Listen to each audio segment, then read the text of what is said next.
Hey, welcome to Taskforce Geek. My name is Dirk Hooper, and today I am joined by Scott. Howdy. And Shawn. Yep.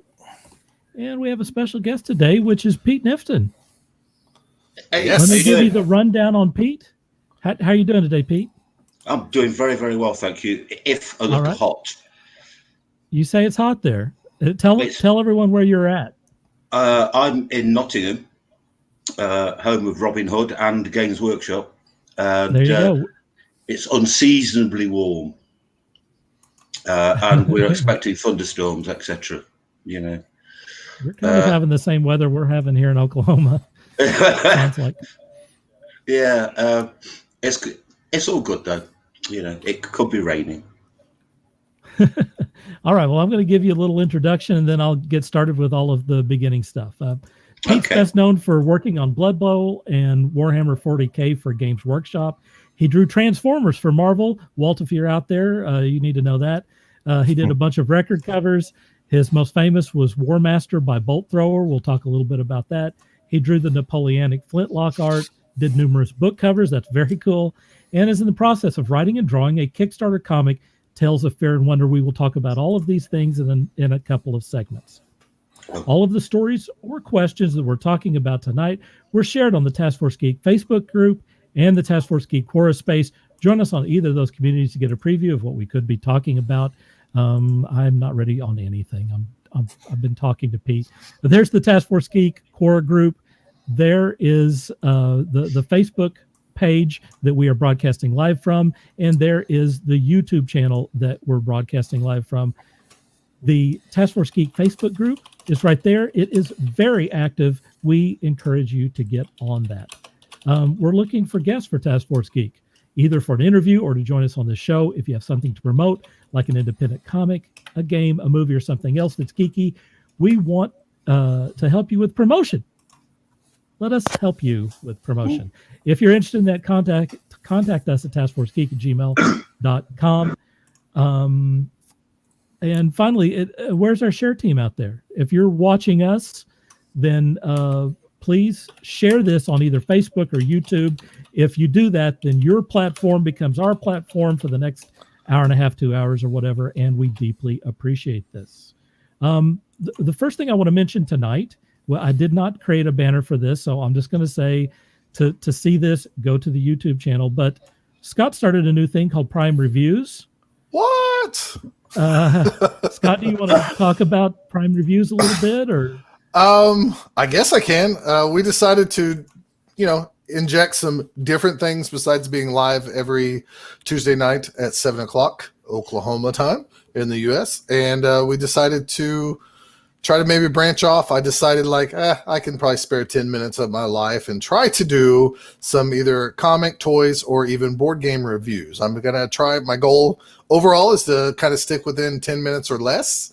And the first one that's up is I had to pick it because we're Taskforce Geek and we talk about Transformers and we grew up in the 80s. A lot of us did. And so I chose to review Transformers and My Little Pony Friendship in Disguise #1. So if you'd like to, you can go over to Taskforce Geek channel and you can go watch me and you can see about a 7-minute review as I talk about the comic. I'm sure I probably look a little robotic at times, but at the same time, I'm trying to, get to a brand new audience of things. And you never know. Somebody might see it for the first time and start watching us every week. So it should be fun.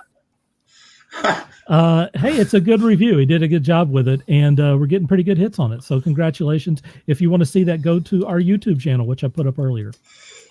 Marianne wants to know if you're a brony now. I am not. I've never really been a brony at all. I've watched some of the cartoons and stuff with my daughters, but no, I'm not. That was the correct question. And Walt says he almost ordered that last week. Walt, did you see the beginning? Because Pete has a connection with Transformers in Marvel Comics. And we will talk about that in a bit. All right. Our first story tonight is Garth Davis is going to direct Disney's new Tron movie with Jared Leto. After taking its time figuring out where it wants the next Tron installment to go, Disney's sci-fi franchise looks to have new life as we are hearing Garth Davis has been tapped to direct the pick starring Jared Leto. Davis has been better known for his smaller art house films over the years, like 2018's Mary Magdalene and his critically acclaimed 2016 drama Lion, which received 6 Oscar nominations, including for Best Picture. Not a bad deal. Tron would mark Davis's first tentpole, and though he is not known for big budget projects, insiders say Davis aggressively pursued the job, eventually winning over execs. I'm going to go first off to get his impressions to Shawn.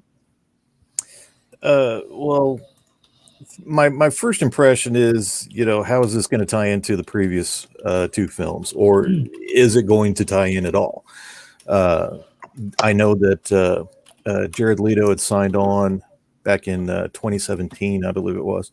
So, I'm curious who he's going to play. What is his particular role in the film? And again, where are they going to take this?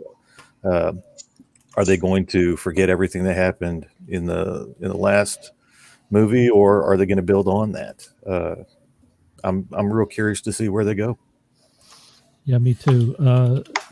Let's say hi to Ken and Shawn's mom, Betty, and Damon. Thanks all of you for chiming in. Scott, what do you think, man? You're talking to the wrong cat, man. I hate Tron. I hate Tron. God, what? Dude. Let me tell you why I hate Tron. I got to get Shawn's reaction on this. Dude. Okay.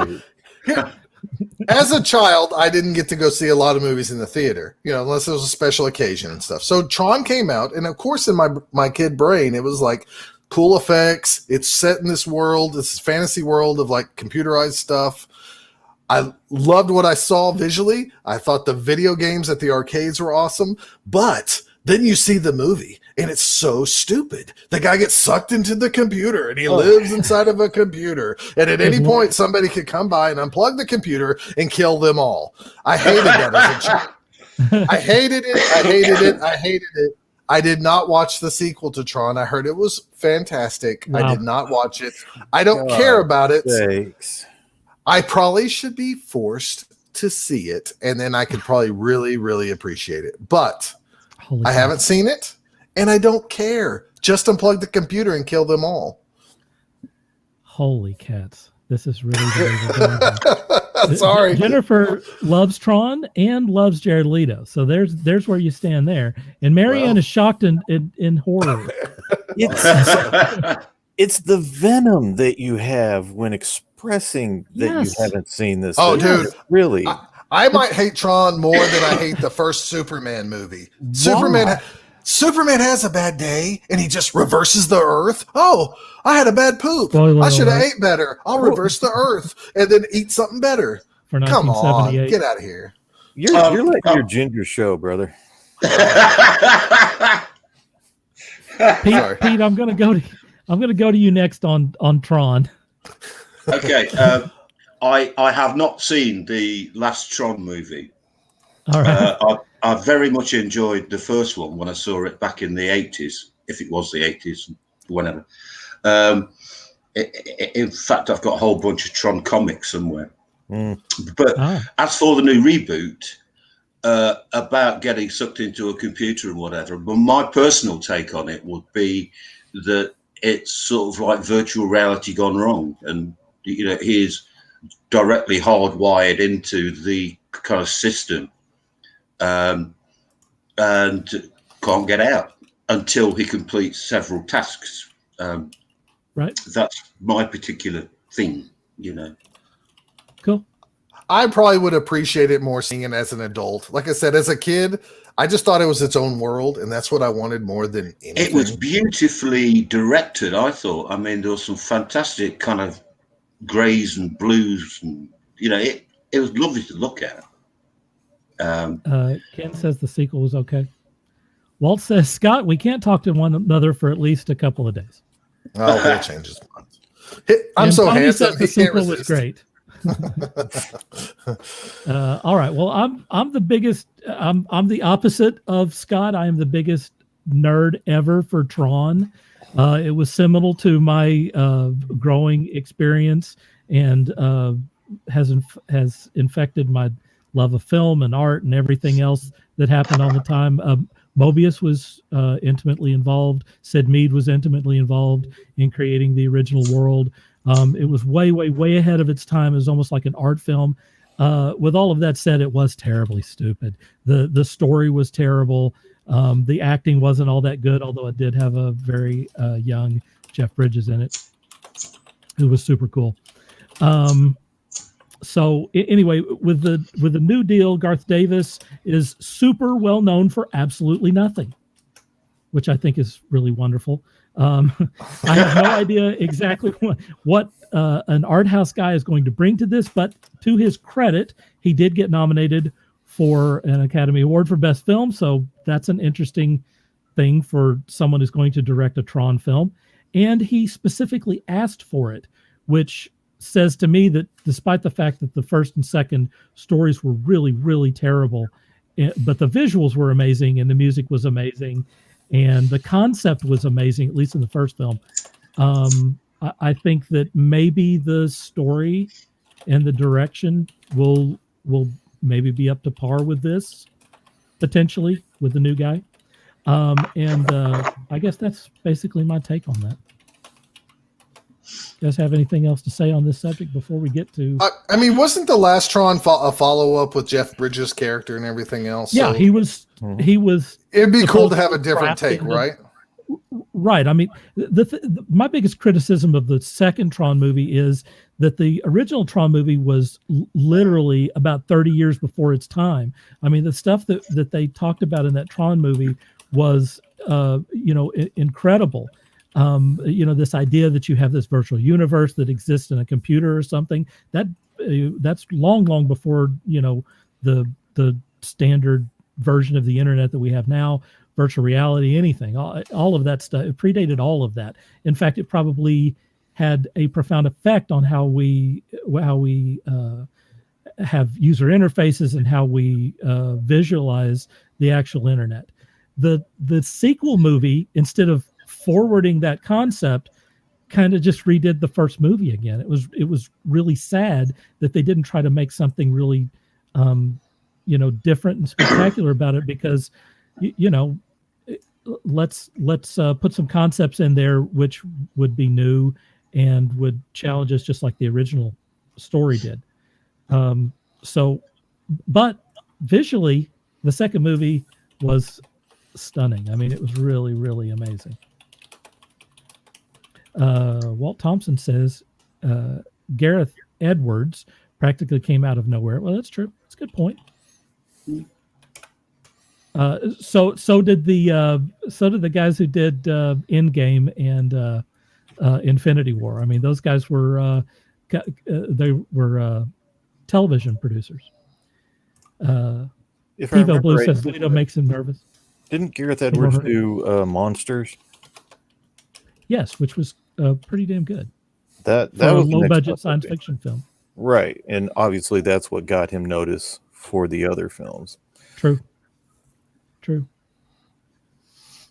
Tony says, what was wrong with the story of the sequel? I wasn't impressed. I thought it was pretty mundane.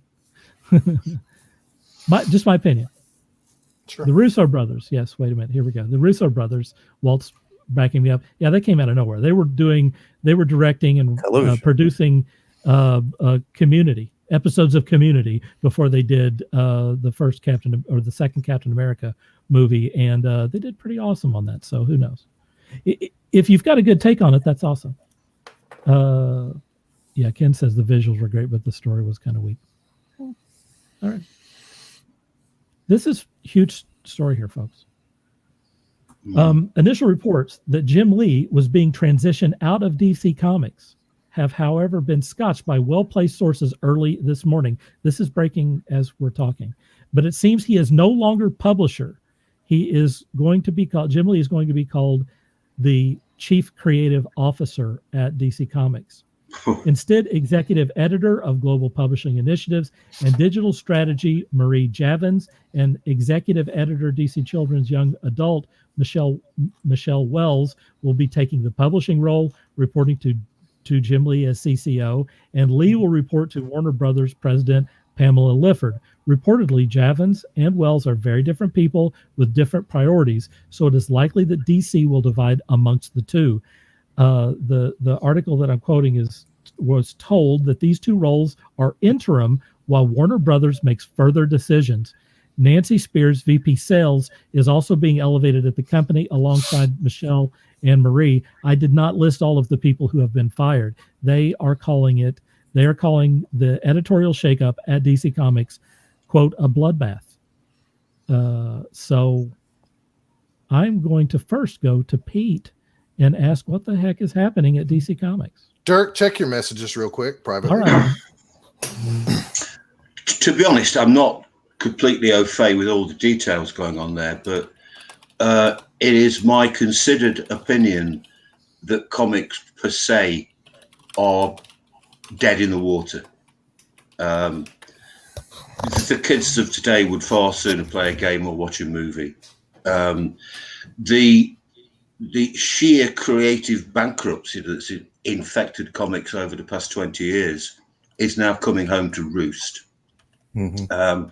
Right. You can only reiterate things so many times before people realize that we've read this before.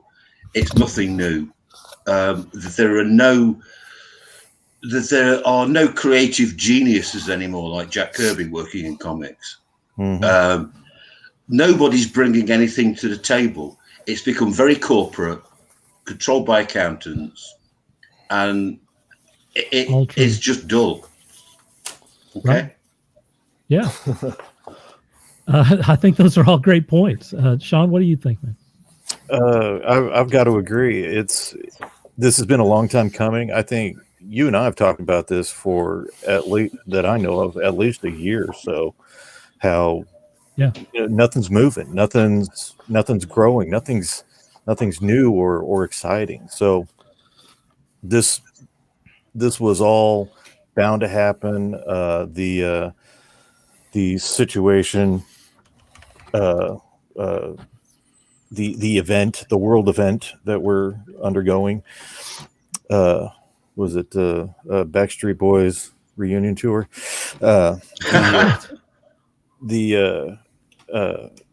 That obviously just helped it along, just sped it up a bit.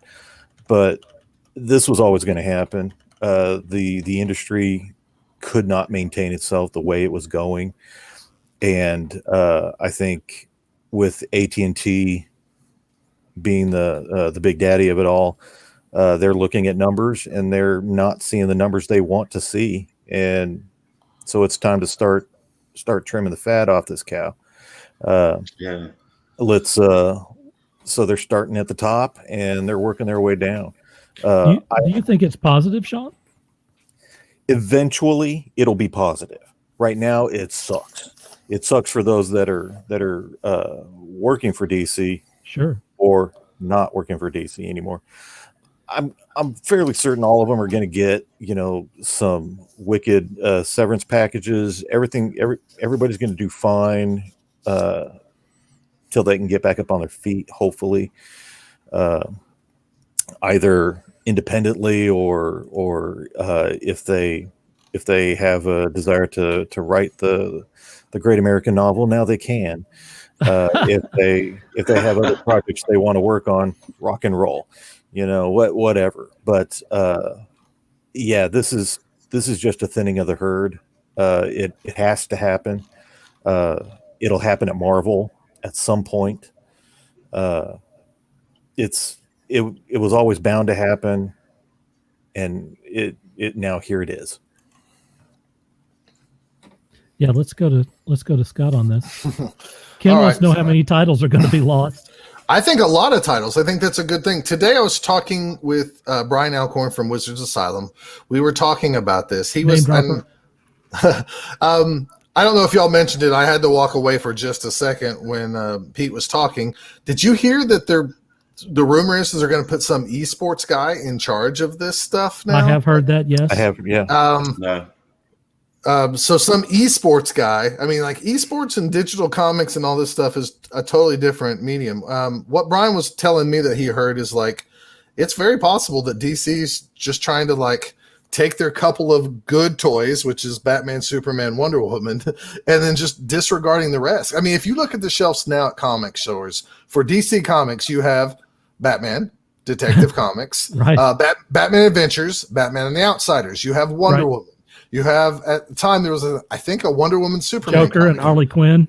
There is, there's Batman Superman comics. There's all these things are mostly Batman, Superman, Wonder Woman. Death Metal right now is Batman, Superman, Wonder Woman. Yep. It has been that way for a while. So this doesn't surprise me, because working part-time at a comic shop, I see what kind of sells and what doesn't sell. I blame Batman Metal. I've never read it, so I don't know. I mean, none of this surprises me really, but it also kind of like, I don't think, is this crazy to think that they could be setting up to paring all this stuff down? They just strike hot with the things they know that sell, which is Batman, Superman, Wonder Woman, right? And then maybe set it up to be sold off. I mean, is it crazy to think that the mouse one day could own these properties? I don't think for a while. I don't think Disney will. That's quite a good point, actually, Scott, because I remember some talk by Jim Shooter back in the early 80s about the fact that DC wanted to franchise out Batman and Superman to Marvel. Wow. Wow. It's not beyond the realms of possibility that Marvel could actually take over Batman. And, you know, I mean, Marvel have messed around with some of their core characters so much that, you know, I wouldn't know what to do if I was the editor-in-chief of Marvel. You know, the only thing that occurs to me is to just rip it all down and start again. Issue 1, everything. Just forget the past. We don't know who the Fantastic Four are. We don't know who Captain America is. Blah, blah, blah. Because, as I said, there's nobody bringing anything new to the table. You know, the last major comic event that I can remember was Jack Kirby's The Fourth World. And I saw a thing today about the Wonderverse, which is obviously based on the Spider-Verse. And it's still mining the Fourth World because apparently the source wall has cracked and universes are leaking into one another. There's been nothing like that since the 70s. So we've had nearly 50 years of just generally creative stagnation, which has just been, it's a second law of thermodynamics. You know, if no energy enters or leaves a closed system, that system will decay. And that's what's been happening to comics for a long, long time. That's good. And in closing, comics shot themselves in the foot when they went to print them on good paper. I've heard that before. It was a thing called Mando stock, and it was done for special editions. And then suddenly all the comics were like that, and the prices quadrupled. Those are great points. You know, they should be cheap, cheerful, and smell great. But they don't. I've never heard that paper thing, like how that hurt the industry. But I've that's heard that point. Recently many times, actually. People complaining about moving to premium paper and, you know, instead of printing it cheap and making it, you know, easy for you to roll up and put in your back pocket. Yeah. Everything's a deluxe edition now, isn't it? Mm-hmm. It was, I believe it was Image that started the whole glossy paper and Walt wants Amalgam to come back. Comics. I think you're right, Shawn. I think it was Image that did a lot of the glossy stuff. And then I remember when X-Men would come out, it'd have 2 editions. The newsstand, which was like $1.50 or two prices. And then the other one that was $2 or something for the glossy paper. They were testing the market right there. And then obviously called A/B testing. Yeah. If I remember right, Marvel purchased. Now, correct me if I'm wrong. If I remember right, Marvel purchased Malibu Comics to get all of the digital tech that they had going, and to incorporate that into their own systems. That's what I heard too back in the day. So yep. You know, that's when the shift happened. What was that? The early 90s. Yep. And from there, it was, you know, how collectible can we make our books as opposed to how interesting we can make our books, or how they tested digital coloring with the Epic run on Akira. Was colored digitally by Steve Oliff. That was the first thing that Marvel tried out with digital coloring. Ronnie says, did the old What If stories get approval from both DC and Marvel? Sure they did. She's worried about the future of comics. No need to worry. I don't think they're totally going to go away. I just think that they're just going to transform. They're not going anywhere. I mean, like everything else. Even today, when I was talking to Brian up at Wizards, he said, I deal with people all the time. He said, I don't have one customer who prefers to read something digitally over a paper comic. And he said, I have all ages. Now, it's not like it was in 1998 where a lot of people were speculating buying and this and that. But he said, nobody wants to go read stuff digitally. And I know I sound like an old man because I don't ever want to do that, but I don't. It's not as pleasant, right? I mean, I tried. I do it all the time. I have tried too, but I love the texture. And like you said, Pete, the smell. The smell is amazing on an old comic, you know? Yeah. If they're individual comics, digital does not bother me. But I will fully admit if I'm getting a collected edition, a graphic novel, it has to be a physical, thick, as you say, paper smell. I've got to smell every single I know it's perverse, but literally every single new book I get, first thing I do is I crack the spine and I take a big old inhale of those pages, those brand new, freshly printed pages. Oh. I have one other thing to add to this discussion, because I did a little bit of research, because there's a lot of articles still very much in the rumors phase. Some of the people who said that they were fired were not fired. Some of the people who they said were not fired were fired. It's still kind of in this very amorphous, scary phase over at DC. Feel bad for the people who are working over there. But one article said DC Comics has a 2-year plan which will see DC Comics move to mass market production through Walmart, the licensing of titles with editors moving to brand managers / approval roles, alongside a move from DC digital serialization and original graphic novels. And finally, here's the most important thing that everyone needs to hear out there. Content will still be provided to the direct market, but it will no longer be the priority that it was at DC Comics. Now, for those who are listening to this, you hear the word direct markets, you may not know what that means. Direct market is your local comic book store. They're saying that AT&T has downgraded your local comic book store as a target for DC comic product. That should concern people who like to go to their comic book store and browse around and pick up some comics every so often. Now is the time to go out there and support your local comic store. Yeah. One of the things I heard is they're going to transition over to digital as a delivery that right there, absolutely, and graphic novels that they can sell in traditional bookstores. And there it is. And that's where they're making their money, folks. That's the thing, is that's where they're making their money. But once again, someone earlier, I think it was Steve. Let's see if I can find it. It doesn't matter. Steve said, now's the time for small houses to rise up and take advantage. He's absolutely right. Mm-hmm. This is the time now. Marianne's worried about all of this. Now is the time where the smaller, faster, tougher companies or independents can get out there and make up for the misstep or the retraction from one of the big boys. Yeah. This is personally, I think this is a great time to be an independent publisher. Obviously there's a huge gap. Called Kickstarter. There's a huge gap in product getting out to the masses. Fill that gap. You've got an idea, you've got a story you want to tell it. This is your time.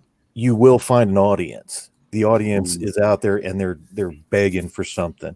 I couldn't agree more. Said, comics have been stale. They've been boring. How many times are we going to see the superheroes go through the same thing? Give them something new. You know you've got something new. Go for it. Don't be afraid. Yeah. I think manga, however you want to pronounce it, has an advantage right now with younger viewers because it's one self-contained story. They start out with issue 1. It tells the entire story from beginning to end. You can pick up one graphic novel or 20, and it tells one complete story, and you're done.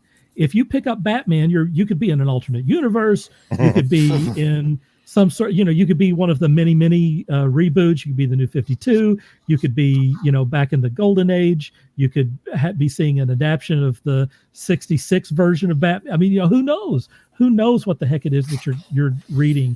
So that is one distinct advantage that manga has over traditional comics right now. Is the traditional comics is kind of a big mess. Pete mentioned starting over at number 1. Maybe not a bad idea. Another thing that was mentioned today when me and Brian were talking is one of the customers overheard us talking, and he said the problem with DC Comics is you're right. It's Batman, Superman, Wonder Woman, and then what? What's the next characters? Where Marvel, you have Spider-Man, Captain America. You have everything. Everything is kind of like. There's a new little toy line out that I'm going to talk about maybe in one of my Prime reviews that I was telling Dirk about right before we went on air. One of the featured characters is Spider-Ham. Like they've put power into the Spider-Man into the kids market. So I mean, like that shouldn't have happened. And yeah, we've waited 40 years to see a Spider-Ham toy, but it's now a thing. What has DC done? I mean, like their Teen Titans cartoon is a funny little children's cartoon. I do enjoy it. I don't hate it like a lot of people do. But at the same time, there's also nothing super powerful that would want the adults like Shawn to go watch it. So, I mean, like, they just keep mining the same thing over and over again, right? I mean, like, my pull list is the biggest indicator on, like, how comics stale. Through the late 90s, early 2000s, mostly DC Comics. And I get 30 books probably a month. Now it's 1 or 2 DC Comics and mostly Marvel stuff. And Marvel's kind of stale too, to be honest, but it's at least more interesting stale. Yeah. So true. All right. Our next subject is our guest, Pete Knifton. Hello. I gave you his rundown a little bit earlier. He sent us some pictures. I'm going to put those up here one at a time. Scott or Shawn, if you want to talk about these, then let's do that. So these are pictures that Pete sent us. Pete, I got to know where this came from right here. Yeah, I'm curious. That came from a fighting fantasy book. I think it's the Siege of Sardath. Okay. Very cool. That was for the Italian Blood Bowl festival that was held. Dirk, come back to me, please. Come back to me, Dirk. I'll show you something. Look what I got right there. I got that same piece of artwork that you just showed. Wow, hey. It's like a postcard. Hey now. And this one's signed to me by my buddy Pete. That's pretty cool. Suck it. I'm going to take about maybe a minute of time, and I'm going to probably do something that Pete doesn't want me to do. Pete, I grew up on Pete's artwork before I knew who Pete was. Pete was like one of my favorite artists as a 9th grader and a 10th grader and 11th grader and so on and so on and so on and so on. And, us old guys, we kind of complain about all the TikToks and the Instagrams and the Facebooks and all this stuff. But through social media, I've befriended Pete. I was shocked that he even became my friend on Facebook. And then a couple of years later, Pete came over to the States and as a guest for one of our Blood Bowl tournaments with the Both Down podcast. Pete has lived with me for weeks. We've been all over Oklahoma together. We've gone to some Toby Keith bar and grill and stuff like that to hang out with Jennifer. And we became buddies. So it's really weird at the same time to kind of like take somebody you really look up to and then like you even love them more, and you even look up to them even more once they become your friend. I know Pete will be mad at me saying this, but it would be the same thing if like Pete got to hang out with Jack Kirby and and then they just became actually more friends than a idol. So that's my perspective. So like me and Pete, we bitch and moan about our problems daily to each other sometimes, and we're there for each other. The one person that was most influential on my interaction with people that appreciate my work was Michael Moorcock. Wow. He was very, very kind and sent me a few letters, and we got to talk over the phone, and I got to visit him, and he was basically generosity personified when it came to giving out first editions and stuff. And it really did set my mind in motion when it comes to the fans, you know. And I'm immensely flattered by all the kind words. You know, I sometimes to describe myself as an idiot with a pen, but it was wonderful to see Scott, and it was wonderful to see Jen, and I do really, really value the pair of them. They're fantastic people. I'm only just starting to get to know you and Shawn, but yeah, it's fantastic to talk to people and to get feedback, because that makes you want to do more stuff. Yeah, it does. Right. You bet. And Pete, tell the world. Understand. Pete, tell the world. Is Oklahoma really terrible? I loved Oklahoma. See, he loved it. He loved it. Awesome. I'd like to give a shout out to my good friend Christy Love, who lives in Tulsa. Yeah. Cool. Who has adopted me as an honorary Oklahomian, if that's such a word. I thought Oklahoma was fantastic. It really was the best of all possible worlds over there. Jennifer says we love Pete. I think, yeah. Those two were the breakfast buddies. They get up and chat and have some coffee and whatever else. Yeah. I went to, before the scandal broke, we went to Chick-fil-A, and I had my first experience of biscuits and gravy, which I thought were absolutely revolting. You know, it's like one of your national dishes down south, but I thought, I mean, hey, yeah, you got to be careful with that talk around here. Well, you know,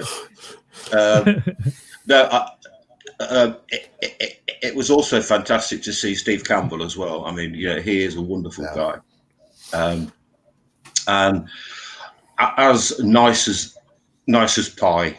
Can't say a bad word against anybody over there. In fact, I only met one bad American when I was over there, and that was some dude at the airport who was a right job's worth. You know, I was told to stand against the wall, and wow, I wasn't standing against the wall close enough. Okay, they're very wound up at the airport. No oh God, that was. I mean, Scott knows that was a terrible experience getting into the States. I only made it in by the skin of my teeth, you know, because there was an air traffic controller strike, I think, and there was also tornadoes going off. So everybody missed the flight, and there was no replacement flights put on. So we all had to wait for like a spare seat on stuff. And I think I spent 24 hours in Atlanta Airport and the motel next door. And I thought, I'm not going back there again. I think it has been mentioned that if I go back to the States, I'm actually going to fly into Oklahoma City Airport rather than go back to Georgia. I remember talking to Steve. I was like, did Pete make it? And he's like, well, he's in Atlanta but I haven't heard from him because I think you were having problems with your cell phone and all this stuff. Right, yeah. Like, oh my gosh, it was like I was scared to death. It was like we put this poor man on a plane to come stay with us and hang out, and we got him lost in America. Well, the thing is that by the time I made it to Dallas, I showed up at the airport that I was at the hotel that I was supposed to be staying at the night before, and said, "Can I use your phone and can I use your internet?" And they said, "No, you have to be a resident." So I paid $156 to use the phone. Oh, wow. What? So there you go. Ronnie says, within ease 5 up on minutes, the biscuits and gravy, Pete. Within 5 minutes, Steve and Anders and Jonas were there. And that was the start of a fantastic adventure. Marianne says biscuits and gravy is overrated. And Amy says waffles. Yeah, I had chicken on a waffle. Yeah, you got to have that. It's chicken and waffles. Slim Chickens. Yep, that's right. That's the way it was. That's the way it was intended. Yeah, very bizarre. Okay, let's look at some more. Let's look at some more artwork here.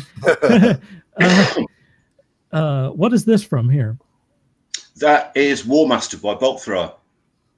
That is super awesome. Pete, did you know I bought? Go ahead. Possibly the most successful picture I've ever done in terms of sales. I mean, that album got to #1 in the heavy metal charts. That's awesome. If I might blow my own trumpet for a second. Yes, please. The reason it was so well received is because it wasn't a black album cover. If you go into a record store and you think, have I got this one? Because it's a black album. Right. You definitely haven't got the orange album. So that's what you buy. It sticks out. And I was supposed to do, in fact, I did do the next album cover, which took ages to come out, but I wanted the next one to be a white album cover. Cool. Almost sort of like Frank Frazetta, Man Fighting Polar Bear type thing in the snow sort of stuff. And the drummer of the band said, "Can we set it at night?" And I thought, I know where this is going. Of course. It needs to be black. Can we also set it in a cave? With no light. With no light, yeah. But what about this one, Pete? That was done for a magazine called Valkyrie. That is a beautiful piece of work there. I just was given complete kind of carte blanche to make shit up, really, do you know? Yeah. So I thought, what is the world lacking? It's lacking Celtic werewolves, so just go with that. Nice. Damn right awesome. It is. That is awesome. Scott, I'm going to throw it over to you, buddy. Oh, well, I was going to, back on the Bolt Thrower album, Pete, back about that time, I was, CDs were new for me because I finally got a CD player for Christmas. And I remember I bought a Bolt Thrower album based solely on your cover art because this is the Blood Bowl guy. Yeah. Like, I knew it was your artwork. And so I bought it. And let me tell you something. That kind of metal's not for me. I'm too big of a wuss. Can I just say, right, anybody looking, I've never actually played the album. Okay. That's fun. I painted that entire album listening to a kind of girly singer called Betty Boo. And the band Yazoo as well. It's just... No, that's awesome. I think I played the first track and thought this kind of metal is not for me. So off it came. Yeah, I was mad I spent the money after it was all said and done. You'll be happy to know that the artwork is now in a Swiss museum. Wow. it's like a rock museum. So that's cool. It's found a good home rather than being at the back of my closet, you know. Right. So Pete, when I asked you to come on the show and you said yes, and I said send us some artwork, you sent a few pieces of artwork, and I hope you don't get mad at me. I took it upon myself to get a few more pieces of artwork to show everybody because I think that I think maybe you're a bigger deal than what you think, but I wanted everybody to see some stuff, and I found some pieces that I've never seen before. Right.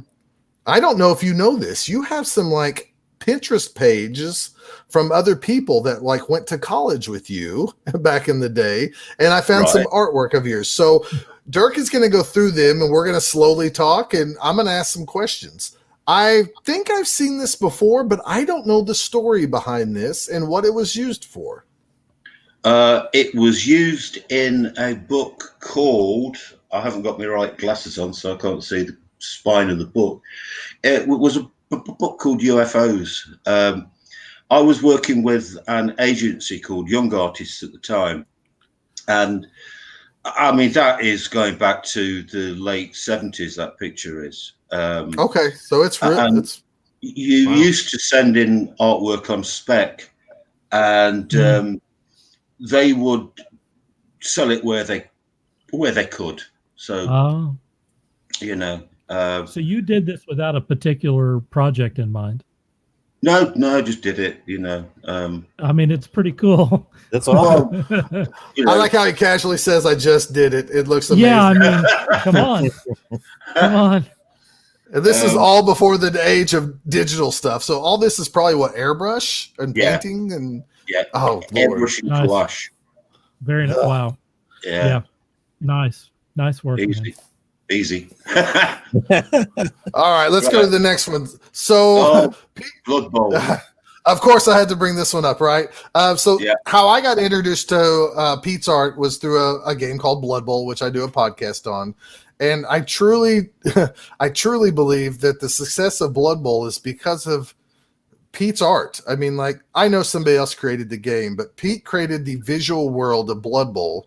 And I really do think like he is the father of everything we have for the Blood Bowl, which is, in case you're out there for the first time listening, think of Lord of the Rings. Instead of having a squabble and fighting each other, they play a game of rugby and people can die. And it's kind of humorous. And like the second edition was full of kind of like some almost Looney Tune type humor and stuff. And Pete said that before.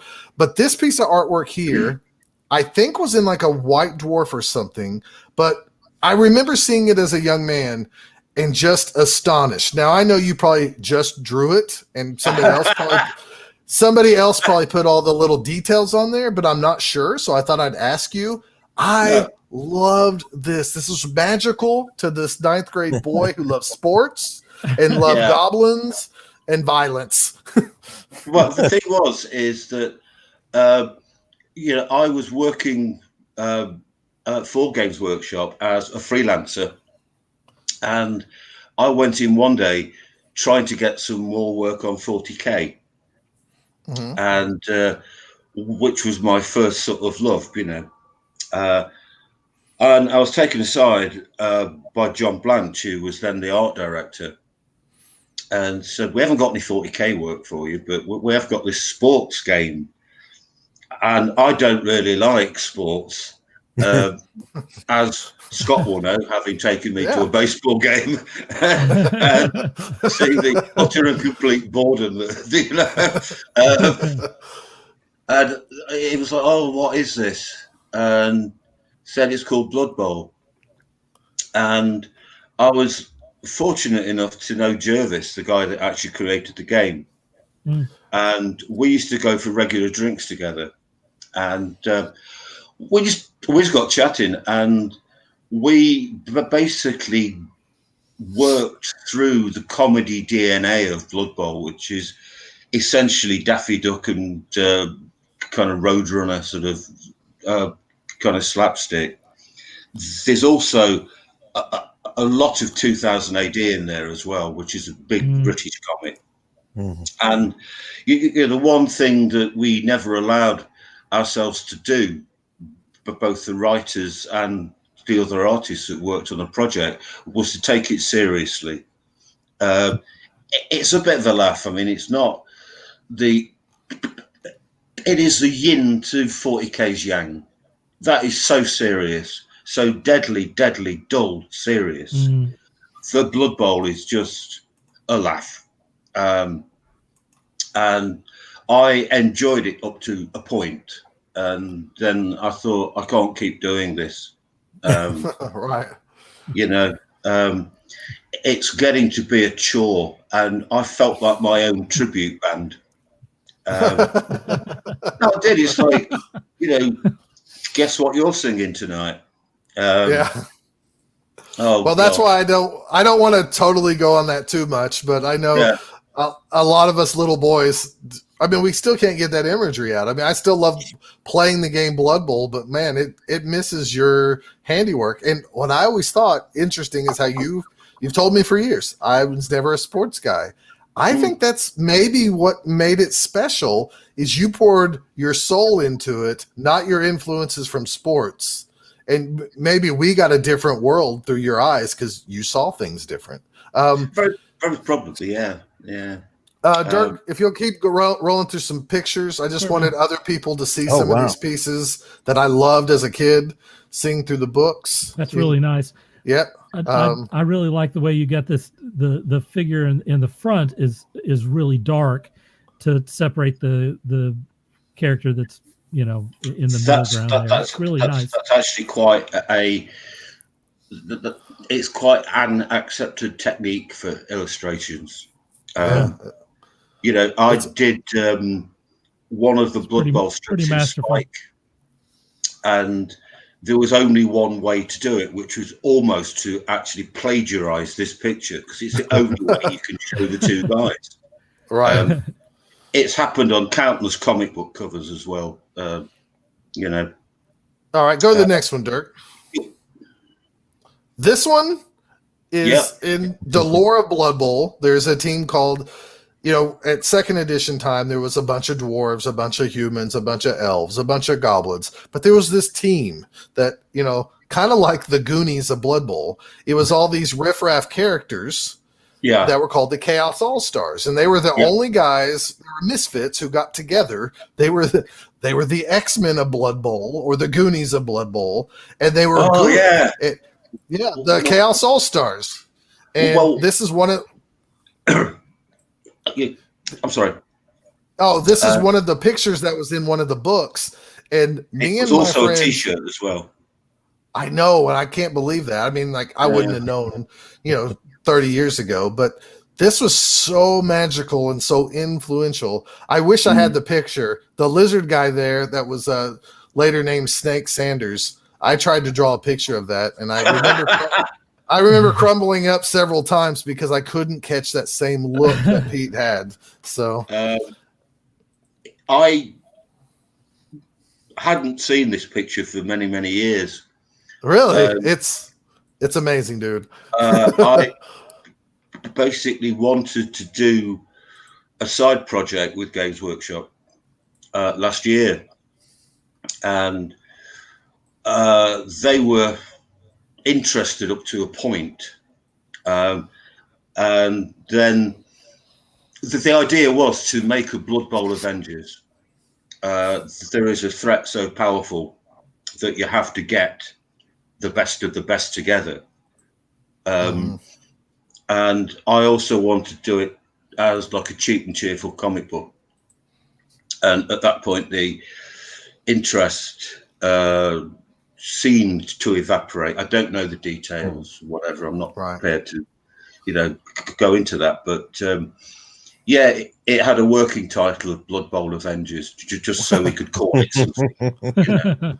We got a few more, Pete. Okay. We got a few more. This is how you used to sign a lot of your pictures. I never had anything to do with that. You didn't? Wow. That's why I wanted to ask you. No, that was assigned by the editors of White Dwarf. Okay. Wow. Everybody got the monogram. And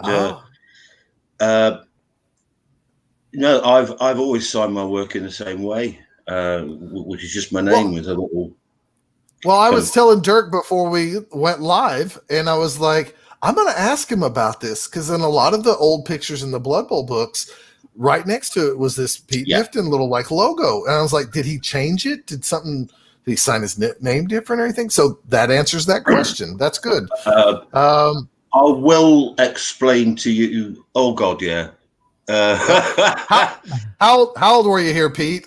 I love this one because it has a picture of you. Look in the bottom right corner, folks. Look at that handsome gent. That's before I was exposed to the radiation. I was about 26, I think.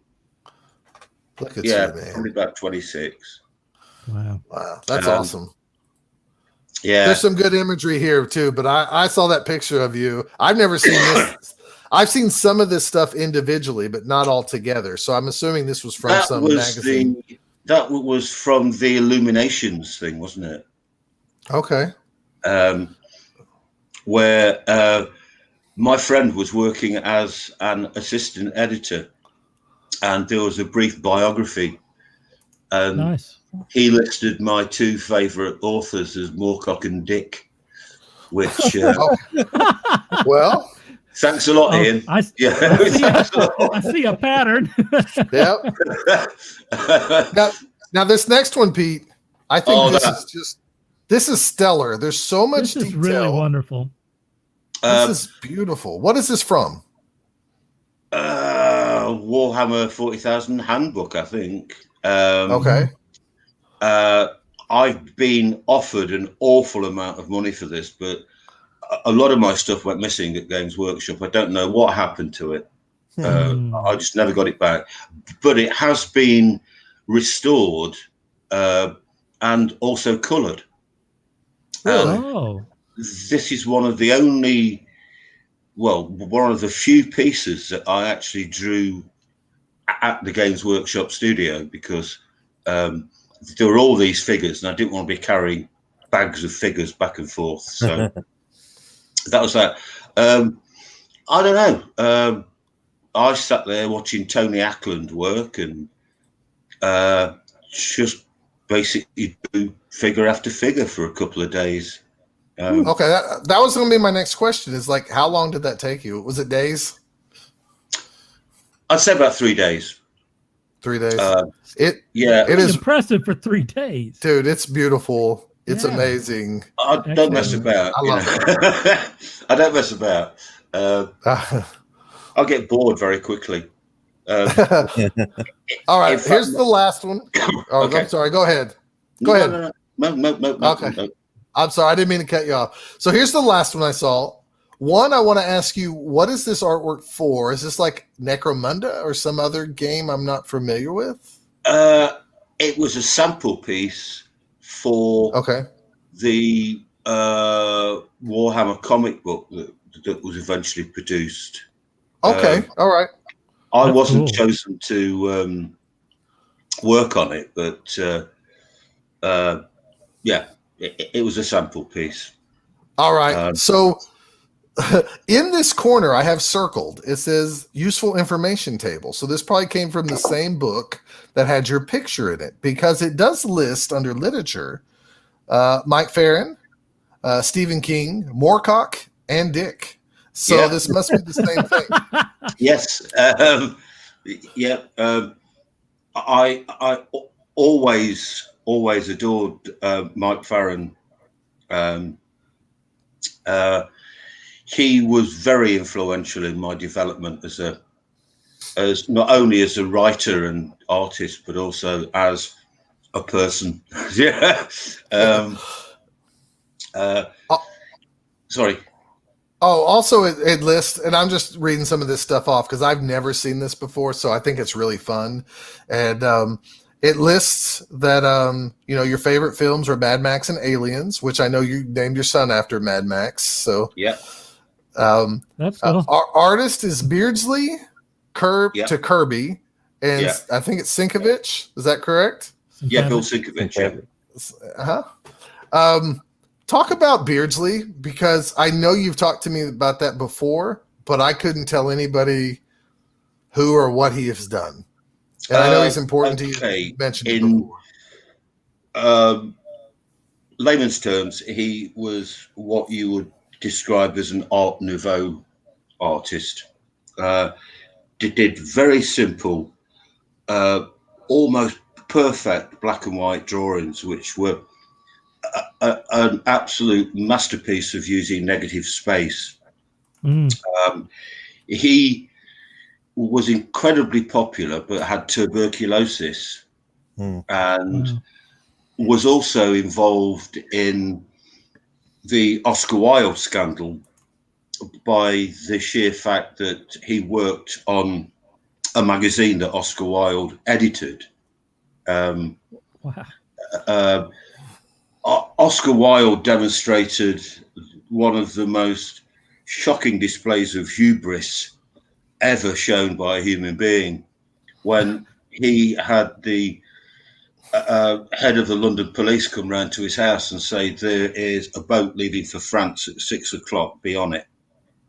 Because he was being persecuted for being a homosexual. Right. And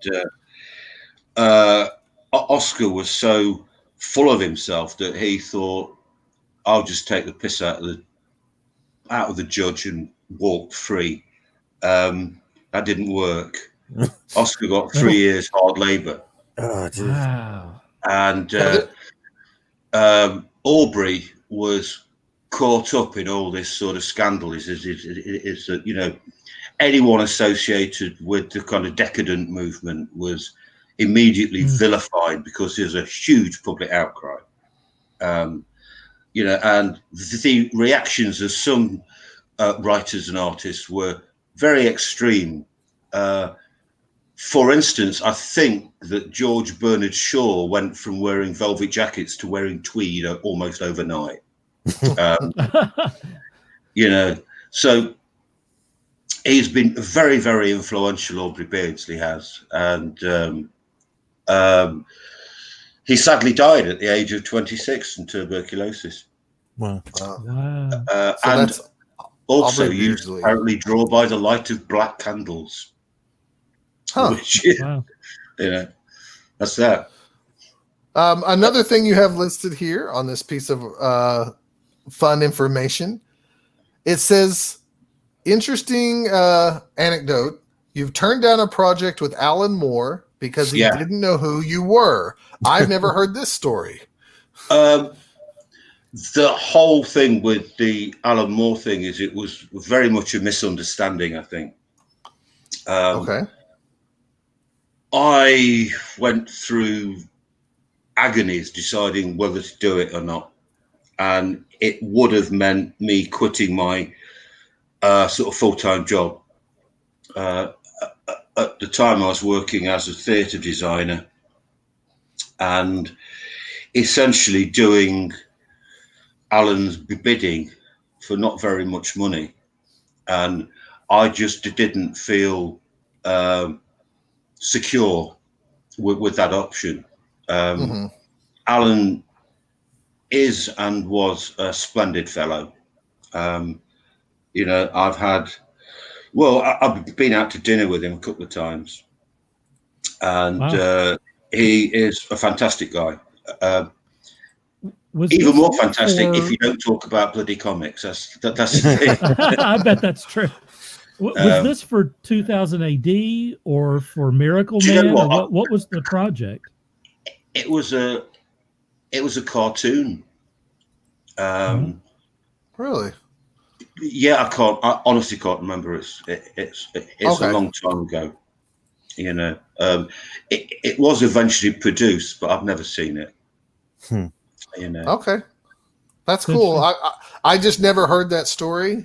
So like I thought I'd ask you some of these things while I was doing some research. You do get asked an awful lot of things. It's like, are you available to work on this, or would you like to do that? And sometimes it comes down to how much, basically. And you'd love to do it, but it don't pay. One of the reasons that I did so much in such a short period of time for Marvel was the fact that I needed the cash, and they were a regular payer. They used to pay, I think, on the 23rd or 24th of every month, and it was cash in the bank, straight away. What did you do for Marvel? I did Transformers. That's pretty cool. Which was interesting. Again, if you work on a project like that, you do tend to assign your own personality to certain kind of characters. My favorite was Grimlock. Nice. I loved Grimlock. But on a public broadcast like this, it's very difficult to be sort of like negative about sure other creatives, and I wasn't happy with the direction that the strips were taking, because I thought, oh, here we go again. It's the same old story. Can we not move in another direction? But then they cancelled the magazine anyway, so that was the end of it. I also did some artwork for The Punisher, and then they cancelled the magazine. So if you want your magazine cancelling, I'm your man.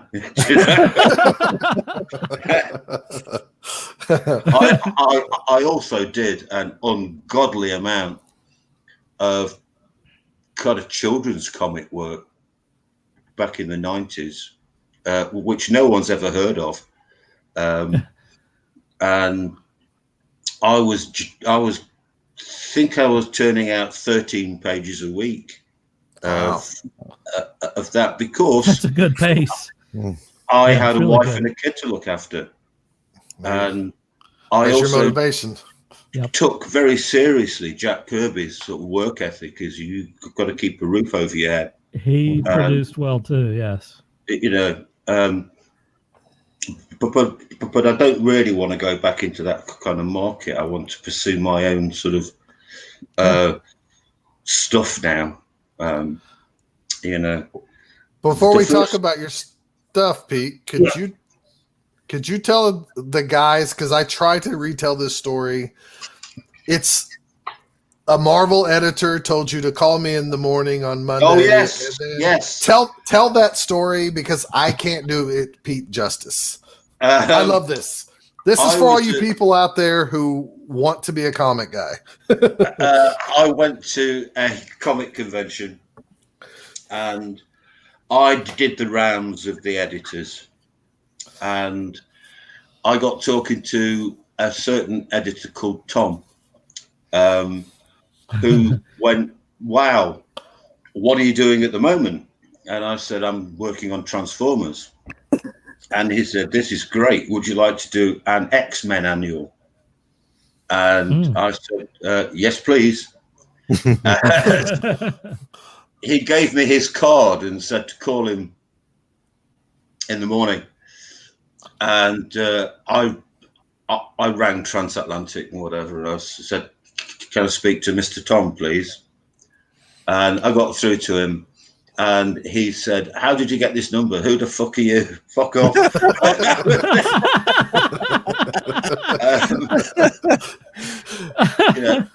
I've actually known people that actually flown to New York to get that reaction as well. Oh, wow. From the same editor? From the same editor, Pete? From the same editor? I don't 100% know, but I suspect so, because he was like the editor-in-chief at the time. Not mentioning any names. We'll just say Tom. I think I know a Tom that was the editor. Tom D. Tom D. But he always reminded me, of some kind of Italian restaurant owner. Would have been great running a front for the mafia or something like that, Wow. I think he was from the Bronx or some place like that.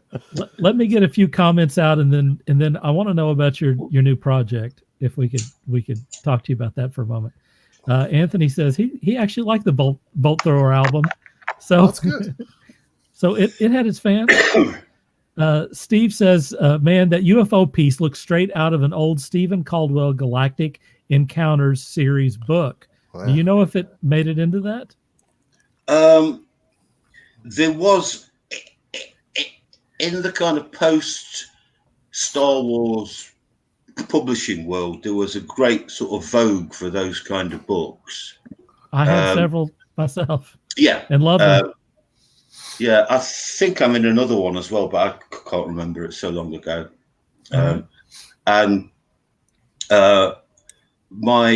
I exasperate the hell out of my dear friend Kat Corvin because I have no systems. I just throw things in a box and that's it. Yeah. Marianne is impressed with Warhammer. Oh, good. Walt says, thank you very much. He's had a few of those Transformer UK issues. Yeah, cool. That's cool. You should, Walt, you should go check and see if Pete did some of the issues, man. Yeah, and if he did, you should send them to me because I can't track those down at the shops around here because I've tried. You'll take care of them. You can't Walt. find them. I can't find the UK ones that you've done artwork in around here. And I really can't. I'd have to dip into one of my boxes and see if I've got duplicates, and I'll send them to you. Wow. Too kind. You know, I had Pete here in the States for 3 weeks, nearly a month, and you know what I left with? What? I didn't get him to sign any of my Blood Bowl stuff. I didn't get him to sign any of my Spike magazines. What I did get, and I'm going to show these off really quick because Ronnie mentioned a dive bomb piece that Pete did. This was a print that we did for the Blood Bowl podcast thing. So down here or over here, Pete could either sign here or you could pay a little extra and he could do a doodle. This was a fantastic piece. Ronnie talked about that. That is a great piece. Yes. And then we also have the winter piece that he did. Oh, nice. Yeah. Very beautiful, nice. Beautiful piece. I do have these from Pete. He signed those. And then, growing up, my ranking studio, our fellow friend Robert Henry, we all had all these. We played, Blood Bowl like a sports role playing game, and we created characters like Sears Mayfeather and Oslo Pierce and Naylor Goldheart. And Pete came into town, and he probably didn't. He tried at least once to not take my money, but I gave him lots of money, and he redrew our characters that we created in the same style we wanted. So. You realize if you could go back in a time machine and I could show 9th grade Scott, he would explode. Yeah. He just would have exploded. So, wow. Pete, let's hear about your current project. The thing on the drawing board at the moment over there is the Heroes for the New Mythologies t-shirt design. Which is a Facebook page that I run. I think Scott is a member of that. For sure. And that has been taking an inordinately long time because I've been getting kind of creative interference from a certain lady. But that will be done in a few days' time. I've spent quite a lot of time developing Tales of Fear and Wonder. I think I've got 28 stories written at the moment, and it's just deciding which. It's like an anthology title, I want a good old-fashioned, old-school pulp fiction type comic thing. Tales to Astonish, that kind of stuff. Yeah. Since I'm a big fan of the law of threes, you stick 3 characters in, and there's that, which again, it's like editing these things down. All the characters are designed, all the stories are written. It's just banging out the required number of pages, sticking it on Kickstarter, and there's also a side project called 1891, which is a sort of Sherlock Holmes thing. As you know, after the Reichenbach fall, Holmes disappeared for 3 years. Mm-hmm. And this is essentially what Holmes, who is not called Holmes ever, did in those 3 years. And the first story is called The Perfect Man. And chapter 1 is called Journey to the Centre of the Alps. And what Holmes finds in this mysterious cave before he is joined by his new Watson kind of character. So I've had great fun writing that. It's really interesting getting inside Holmes's head. Sometimes not a nice place to be, to tell you the truth, but I'm enjoying it anyway. Both of these will be up for Kickstarter as soon as I can finish them. That's awesome, dude. Yeah, cool. I'm really happy for you. I'm glad that you're getting to do something you kind of want. I know you're thankful for all the Blood Bowl people and you love us, but at the same time, I know I get it. I totally get it. You have other stories you want to tell. Yeah, you got your own creations, man. I mean, well, yeah. I have no trouble coming up with creations, to tell you the truth. You're lying in bed at night and something will just pop into your head. You think, oh, right, okay, write that down. Exactly. And there's a whole tranche of characters that I could pick and choose from. But like I said, the one thing to work out is I want to have one that's quite lighthearted, one that's quite grim, and one that's quite mysterious. So it's like a mix. And try and keep them self-contained if at all possible, like you were saying about the manga things. I don't want things to be continued because that's quite boring, you know. I don't know. We'll see what happens. But I would love to go to my grave knowing that I'd done the Sherlock Holmes thing. That's probably my favourite.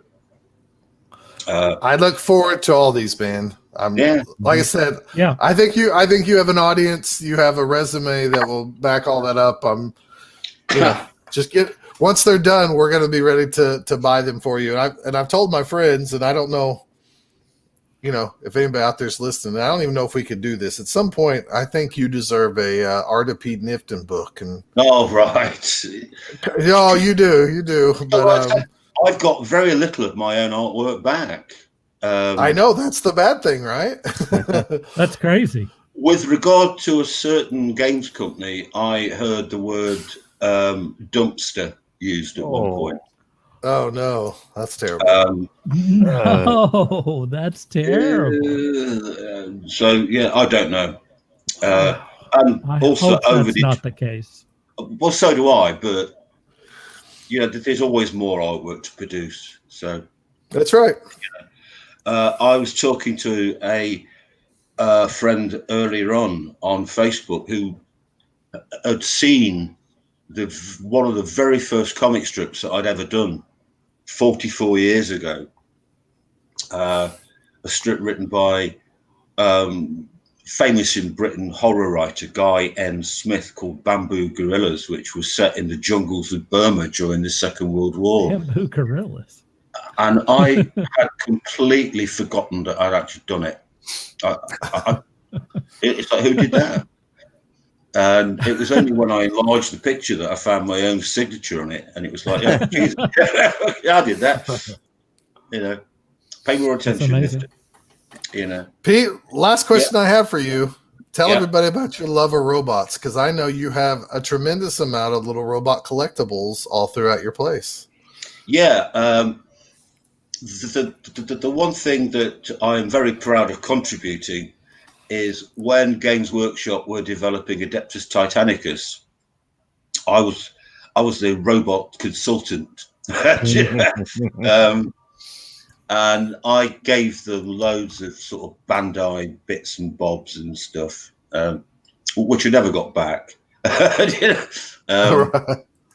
And although you won't see any of my influence in Adeptus Titanicus, I was talking to the writers and some of the artists about what because back in those days, things like mecha were really rare in Britain. We only had a few sort of like examples of it, mostly model kits. And it's like, what are these giant robot things? Nowadays everybody knows what a mecha is. Sure. But back in the day, it was quite unusual. And I remember talking to Jervis and guys like Graham Davis, because what we used to do at Games Workshop was all go to the pub, and we would sit around chewing the fat and discussing what was going off and things like that. It was in such a discussion that Genius here invented the pogo stick of doom, which there you go. Can only happen 3 pints down the line. Do you know what I mean? You think, guy wearing a fez on a pogo stick. You think that the kids are going to love that. It's still around and popular. I know it is. But we did all kinds of stuff. There was Mark Gascoigne, Jervis Johnson, Graham Davis, John Blanche. All used to go down a place called the Cross Keys, which was just over the road and round the corner from Games Workshop itself. And we'd just chat about nerdy, geeky, gamey stuff throughout the night, Sounds awesome, actually. It was quite nice to go up to Games Workshop last year and actually meet up with quite a few of the old faces. It was really nice seeing John Blanche, who is a lovely fella, and just shoot the shit again. Do you know what I mean? It's just nice, That's good. I don't know in my own personal life now many kind of gamers,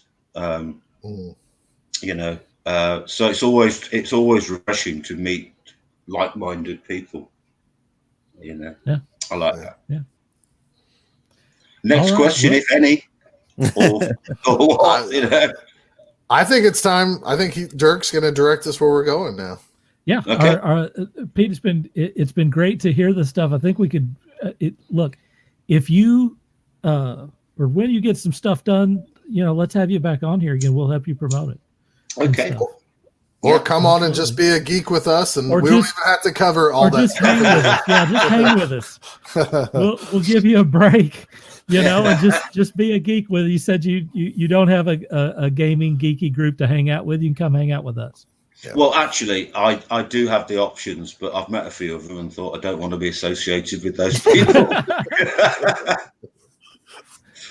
Have you smelt Scott? It's the no pants, Pete. It's the no pants. It's always the no pants. All right, we're going to what are you watching, reading, or playing right now? And first up on that is going to be Shawn. What am I watching, reading? Currently, I just finished the first season of The Umbrella Academy and have begun season 2. Again, if you haven't seen it or anything, I recommend it. It's been a fun show so far. I know it diverges from the comic somewhat, but I think they did a really good job with that. Also, it looked pretty cool. I haven't had a chance to read it yet. I just got it in the mail yesterday. It was a Kickstarter. That's right. I have a prop. Kickstarter from Taylor Grazzo and Art the Bear. Volume 1 of Black and White. That was an old Image book. Yeah. The Kickstarter, apparently, I pitched in on this. I don't even remember. That happens to me a lot. I'm really curious to see how I signed it, if I had my own name or if I put an alias or something in there. So I'm looking forward to reading that. And that's all I got. All right. Well, we're going to go to Pete next. What are you watching, reading, or playing right now? Well, I'm obsessively watching What We Do in the Shadows. Yes, we mentioned that. We've mentioned that a couple of times on here. Yeah, Jennifer's got me watching that, Pete. That's pretty funny. I think I turned Jennifer. And that's an absolute joy. In terms of listening, again, I've got a bit of a kind of fixation on a sadly deceased singer-songwriter called Chris Whitley at the moment, and I love the kind of dark country rock tone of his stuff. And in terms of reading, I'm reading old back issues of Ghost Rider. From the 70s? Yeah. Isn't that some great trash? Yeah. I opened a box and thought, I wonder what's in here. And it was full of old Ghost Rider comics, which again I can't remember buying. Right. So that's that. In terms of films, not watching a great deal, to tell you the truth. I've let my Netflix subscription lapse. Times are hard. Right. But yes, if anybody watching this has not seen What We Do in the Shadows, but both the film and the TV show, go watch it. Yep, that's a good shout out. Yeah. All right. Scott, you're up next, buddy. All right. I'm going to kind of tell you what I'm doing and kind of like plug Prime Reviews. So if you want to know more about Transformers, My Little Pony Friendship in Disguise, you can go to the Taskforce Geek channel and you can, like, subscribe, comment on my review of that. So you can find out what I thought about this.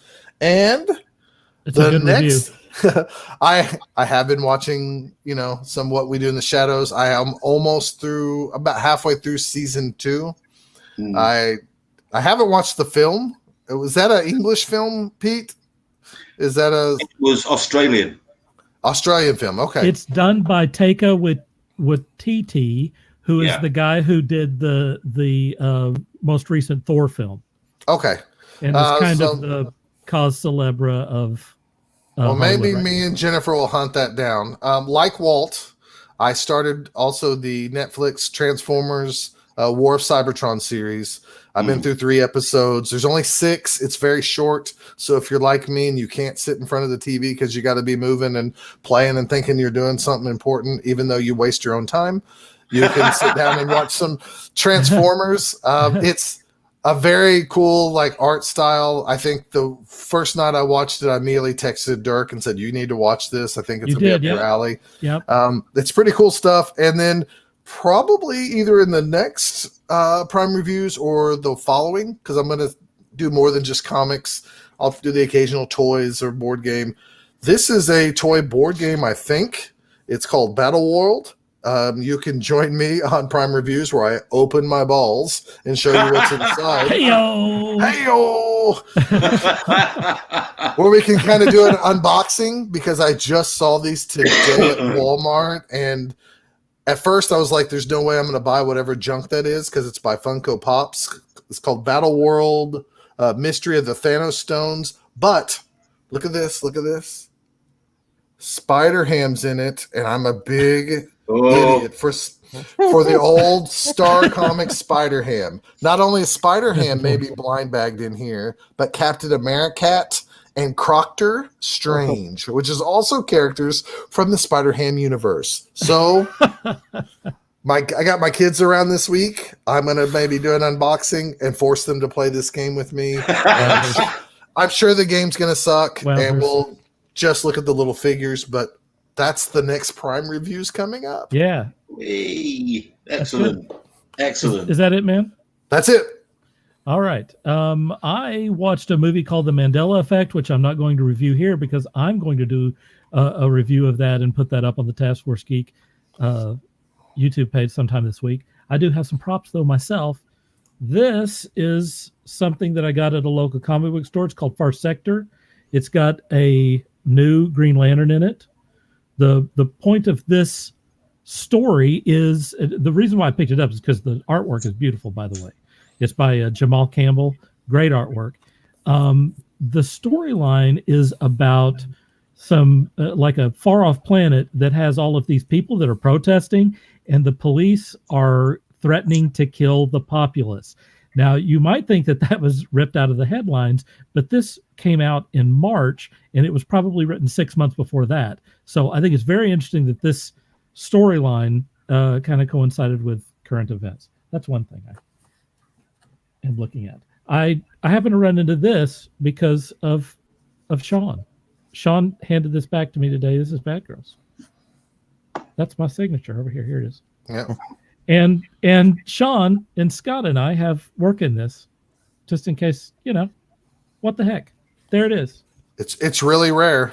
Only It's super rare. Only 3,000 copies were made. And every one of them is signed. Unless you have the rare unsigned version. The unsigned versions are the rare ones. And finally, Shawn earlier this week sent out a thing on the Taskforce Geek Facebook group and had some action figures of Tarna from Heavy Metal, which is one of my favorite characters of all time.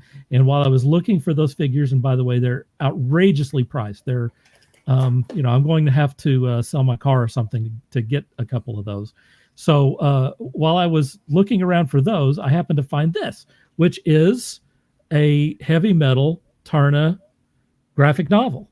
And it's super cool. I have not read it yet, but I've looked through it. I cannot show you anything in here because it is a Heavy Metal thing, and it's naughty. So in any case, it's got great artwork in it, and I really love it. And that is my take on this segment. Cool. We have no comments from the crowd, so it's promo time. And for that, we will first go to Pete. Yo. What Pete, do you promote? Well, one thing that I did do is make sure that I put your Facebook page down there. And right, yeah. Also, you mentioned that you have a group. Would you mention that group again? Because there's a lot of cool geeky stuff going on in there. Yeah, it's a group called Heroes for the New Mythologies, which is a very poetic. Very pretentious title, but it has been around for about 8 years, and I know that Scott's seen what goes in there now, which is just generally sci-fi, horror, trash sort of stuff. It's not entirely serious, but it was originally meant to be a very, very learned page. In fact, I can still remember the first post I posted in there, which was about an old British kind of crime fighter called Bulldog Drummond. And now it's just anything that takes me and Kat and whoever wants to contribute's fancy that just goes up there. If it looks cool, just post it. I know Jen contributes quite a bit of various subjects, and it's just meant to be fun. That's all it is. Cool. Yeah. All right, let's go to Shawn. What do you want to promote, buddy? So far, just heavy plugging away at some personal projects now that my last commission was completed last week. Should we mention that? No, we'll save it. Okay. Yeah, I forgot all about that. We'll save it. Carry on. And so I'm working on personal projects, which hopefully I'll have up on the ranking website, rankingstudios.com. There we go. And hopefully I'll have that in the next, or get some stuff actually going on that here in the next few weeks. Outside of that, also check us out at Facebook, Ranking Studios, for any other updates, and drop by, say hi, and let us know what you think. Yeah, subscribe to that. Go over there and like it. It's good stuff. There it is. That's the good stuff. All right, Scott, what do you got? All right, I'm promoting the Both Down podcast, which is the number one Blood Bowl podcast. That's what our tagline is. Both Down watchers here. I think there will be in time. I'm going to ask all you Blood Bowl people to please subscribe to Taskforce Geek. Get us over that 100 mark so we have our own unique link. Comment, give us feedback, good or bad. That's the only way we can improve or get better or know that we're doing something right, is to let people know. So, you know, if you're out there, you're a Blood Bowl guy, you're watching because of Pete, or you're watching because of me because I'm so handsome, do those things for us. I'd also, you know, you can reach me through Facebook or through the Both Down podcast. I'm still, you know, taking in commissions, doing some SRG, you know, work for those guys. As you can see on my Facebook here and there. You can, I guess I need to promote Prime Reviews, because like, go there, give me a comment, and you know, maybe you have a new issue number 1. Maybe you're you know, Russell Oldham, who has his comic ready to go, and he can give me a copy and I can preview it and, you know, talk about it on Prime Reviews. So excellent. Other than that, give us a like. Yeah, let us know what you think. I would put that silly YouTube channel up there, but there's no way you're going to be able to copy down and get there. Just go to YouTube, look for Taskforce Geek. You'll find it right there. And we're going to have other things on there soon. Like I said, I'm going to do a movie review and put that up there. Shawn and I have talked about doing some stuff, including portfolio reviews, and maybe just to float it, maybe a Shudder review thing. I don't know what Shawn thinks about that, but I would love to do that. So anyway, you guys should do that. So yeah, I mean, because you know, most of that stuff is not really getting talked about out there very much, and I know that, I mean, Shawn has an encyclopedic knowledge of old horror films, and so that would be really cool. And I have 6 years of college where I took film and video studies, so I kind of know films too. So let's see. I've got some comments here. Let's make sure we don't miss anything. Sure. Let's see. Walt says the Taskforce Geek is at 83. We're 17 people away. It's been growing in the last couple of days. So it has. It has. You know, slow but steady. I think maybe he's helped us out with a couple just the last day. Steve says best episode yet. Hey, thank you. We appreciate that. Walt's backing us up there. 17 subscribers. Ronnie really enjoyed this episode. So there you go. Oh, thank you, Ronnie. Hey, Nice. He said he usually asked stupid questions, but he decided to keep it straight this time.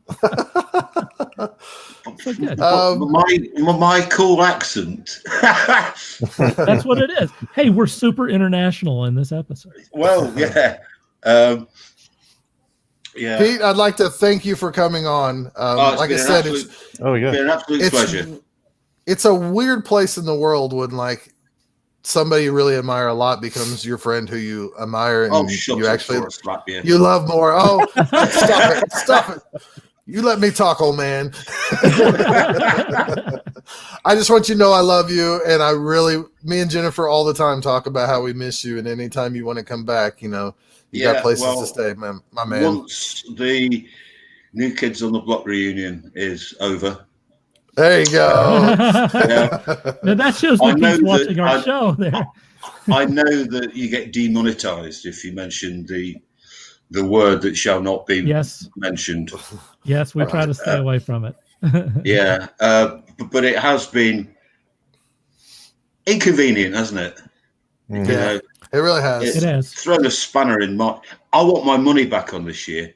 You know? I've got to be a Karen and go to the manager. Yeah. Yes. I got a couple of things before we wrap it up. I got a couple of things I want to promote. I've got a new artwork page. I killed my old page that I've had forever because Facebook gave me so much trouble with it and stuff. So yeah, please follow my Facebook page, Dirk Hooper Artworks. I'd appreciate that. And get on the Taskforce Geek Facebook group. We got a lot of stuff going on there. If all of the people who subscribe to the Facebook Taskforce Geek group would get over to YouTube and subscribe, we'd be well over 100 people because we are blowing up over there on Facebook. So there that is. We have a few nice comments if you want to get those in before we sign off here. Oh, we do? Well, yeah, you should look. I mean, let's see. Marianne says, cool episode. Thank you very much. I like that. And Jerry says, Pete, you were joy to listen to. The rest of you guys were also good. She's given us she's helping us out there. We appreciate that, Jerry. Yeah. Pete's made us definitely more classy. That's for sure. We have upped our we've upped our look here. We're doing better. All right. Does anyone have anything else they want to add before I take us out of here? Thanks for joining us, Pete, and spread the word, people out there. We really enjoyed it. Absolutely. Yeah, my pleasure. Ronnie says the rest of us. All right. Well, if you're a comic artist or illustrator and you'd like someone to look at your portfolio on video and give you some of our thoughts, Shawn and I are ready to take a look at your work. We might even get Scott involved. We can drag him in here. You can contact us at Taskforce Geek. He doesn't want it. TaskForceGeek@gmail.com. You can visit us on the Quora Taskforce Geek space. We've talked about this. Or the Taskforce Geek Facebook group, and our home is RainKingStudios.com. Thanks to everyone for watching this. Please leave a like or share. Seriously, don't just hear this. Please do it. Please leave a like and share wherever you see this. It makes a huge difference. For Shawn, Scott, and Pete, this is Dirk Hooper saying, dream hard.